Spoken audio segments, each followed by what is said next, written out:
আমি মির্জা ফখরুল ইসলাম আলমগীর সশ্রদ্ধ চিত্তে শপথ বা দৃঢ়ভাবে ঘোষণা করিতেছি যে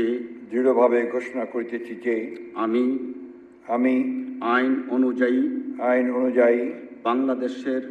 বাংলাদেশের রাষ্ট্রপতি পদের কর্তব্য বিশ্বস্ততার সহিত পালন করিব। আমি